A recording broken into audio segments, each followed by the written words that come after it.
Et si je vous disais que, cachée en vous, se trouve une carte secrète, une carte qui dirige vos choix, vos peurs, vos désirs les plus profonds, sans que vous en ayez jamais conscience. Ce n'est pas de la magie, ce n'est pas du destin, c'est votre inconscient collectif, un royaume oublié où vivent des forces archaïques, des modèles universels qui ont guidé l'humanité depuis l'aube des temps. Et ils vous contrôlent à votre insu. Carl Jung les appelait les archétypes. Le héros, l'ombre, la grande mère. Ces personnages ne sont pas que des symboles. Ils sont les maîtres invisibles de votre psyché. Et aujourd'hui, vous allez apprendre à les déchiffrer, à les dompter et à les utiliser pour une transformation radicale. Mais attention, cette connaissance n'est pas sans danger. Plonger dans l'inconscient, c'est comme regarder dans un miroir qui révèle ce que vous avez passé toute votre vie à fuir. Êtes-vous prêt à affronter ce reflet? Plongeons maintenant dans l'ombre. Là où Jung a découvert que nos vies sont dirigées par des forces invisibles, des modèles si anciens qu'ils précèdent l'histoire elle-même. Ces archétypes ne sont pas de vagues concepts. Ce sont des entités psychiques vivantes, tapies dans les grottes de votre inconscient, et elles vous parlent à travers vos rêves, vos peurs irrationnelles, vos passions soudaines. Mais comment les reconnaître? Et surtout, comment les maîtriser avant qu'ils ne vous maîtrisent? Vous avez déjà senti cette voix intérieure qui vous murmure « Sois plus fort, va plus loin, prouve que tu en es capable ?» C'est l'appel du héros, cet archétype qui a construit les légendes, de Ulysse à Luke Skywalker, et qui vous manipule sans que vous le sachiez. Jung voyait le héros comme une énergie double. Il vous donne le courage de vaincre vos dragons, mais peut aussi vous transformer en esclave de vos propres ambitions. Combien de personnes s'épuisent à courir après des succès vides, sans réaliser qu'elles ne font qu'obéir à un vieux programme psychique? La clé? Comprendre pourquoi votre héros se bat. Est-ce pour la gloire? Pour fuir une blessure d'enfance? Ou pour impressionner un père jamais satisfait? Ce n'est qu'en démasquant ses motivations cachées que vous pourrez utiliser sa force sans devenir son pantin. Mais pour rencontrer le héros, il faut d'abord affronter son ennemi juré, l'ombre. Jung disait: ce que vous refusez de voir en vous, le monde viendra vous le montrer sous forme de destin. Votre colère refoulée, vos désirs inavoués, vos faiblesses honteuses, tout ce que vous cachez ne disparaît jamais. Cela se transforme en sabotage silencieux, en relations toxiques, en ces échecs inexplicables qui vous poursuivent. Un exemple? Cette critique qui vous met hors de vous chez un collègue. Ne serait-elle pas le reflet d'une partie de vous-même que vous détestez chez les autres? L'ombre est un maître cruel mais sage. Elle vous force à regarder ce que votre ego refuse d'admettre. Et si je vous disais que votre plus grande peur est en réalité une clé cachée vers votre puissance? À présent, observons le plus sournois des archétypes, celui que vous portez peut-être en ce moment même. La persona, ce masque social que Jung comparait à une fausse monnaie psychique. Combien d'heures par jour jouez-vous un rôle?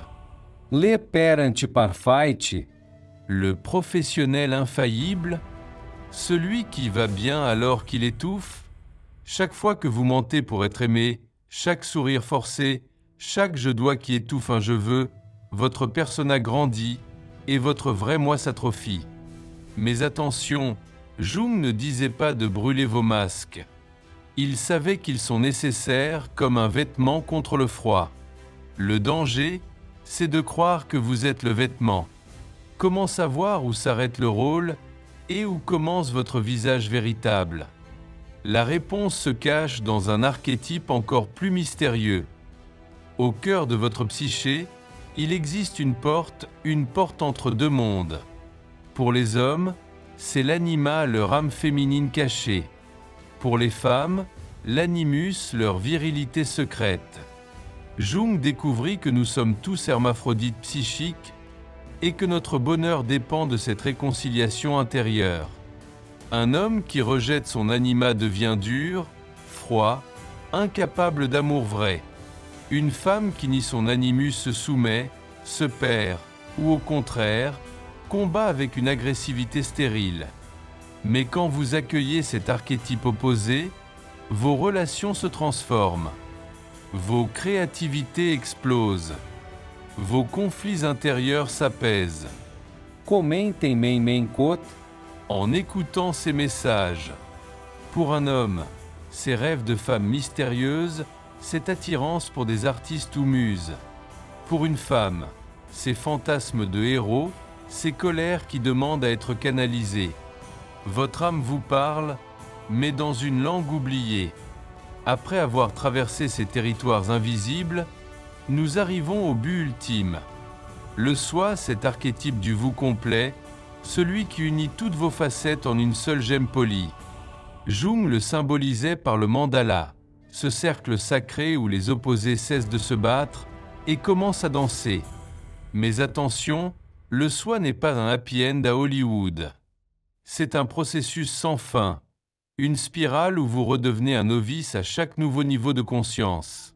Les crises existentielles, les Dark Night of the Soul, ce ne sont pas des échecs. Ce sont des rites de passage vers des versions plus vastes de vous-même. Comment savoir si vous êtes sur le chemin? Un signe ne trompe pas, vos rêves changent. Les monstres deviennent guides. Les labyrinthes révèlent leur sortie.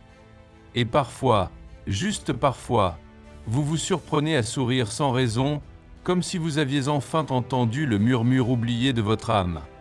Alors, que reste-t-il quand les masques tombent?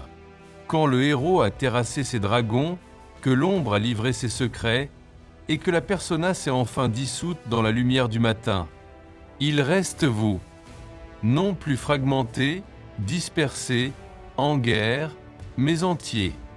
Pour la première fois, Jung savait que cette quête n'a pas de fin, seulement des commencements, toujours plus profonds. Regardez autour de vous maintenant. Ces conflits qui vous semblaient insolubles, ces peurs qui vous paralysaient, ces rôles qui vous épuisaient. Ils n'étaient que les échos d'archétypes endormis, des parties de vous-même réclamant d'être écoutées, pas combattues.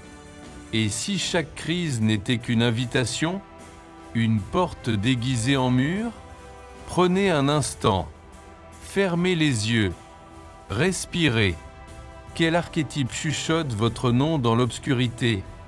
Le héros assoiffé de gloire? L'ombre pleine de vérités non dites? Ou peut-être votre anima, cette voix douce que vous étouffez depuis trop longtemps? Écoutez, sans juger, sans fuir. C'est là que tout commence. Maintenant, je vous pose une question, une seule. Que allez-vous faire de cette connaissance? La laisserez-vous s'évaporer comme un rêve au réveil? Ou lui donnerez-vous un corps, une voix, une place dans votre vie?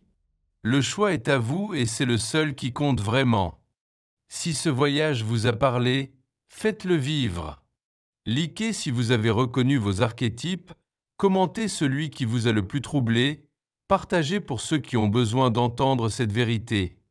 Et abonnez-vous parce que la psyché est un univers infini et nous ne faisons que commencer à en explorer les constellations. À très vite, sur le chemin.